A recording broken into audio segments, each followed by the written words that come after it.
Miss অপ্রিয়। ওহো, sorry, অপ্রিয় বলছি শুরুতেই। একটা মানুষকে দুভাবে আজীবন মনে রাখা যায়, ভালোবেসে এবং ভালোবেসে। কি পাগল মনে হচ্ছে? হওয়াটাই স্বাভাবিক। কিন্তু আপনি জানেন কি, কাউকে ঘৃণা করতে গেলেও আগে তাকে ভালোবাসতে হয়। আর আমি তো আপনাকে ভালোবাসি না। কেমন আছেন আপনি? ওহো, আবারও সরি। আপনি তো সব সময়ই ভালো থাকেন।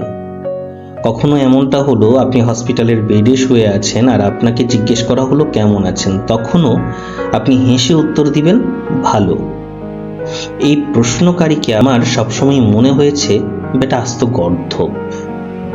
আজকে বেশি কিছু লিখবো না, শুধু একটি প্রশ্ন করতে এসেছি।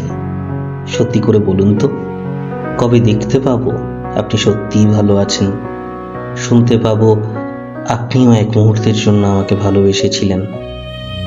আসলে হয়েছে কি জানেন, আপনার ভালোবাসা পাওয়ার তৃষ্ণায় আমি আজীবন তৃষ্ণার্ত। যদি কখনো এমনটা হয় আপনি এবং জীবনের মধ্যে কাউকে বেছে নিতে হয়, তখন আমি আপনাকে বেছে নেব। কেন জানেন? কারণ তখন আমি আমাকে বেছে নিলেও প্রাণ হারাবো। কারণ আপনি বিহীন আমার অক্সিজেনটা আটকে আসে। আজকে আর লিখবো না, ইতি। আপনার অপ্রিয় কেউ।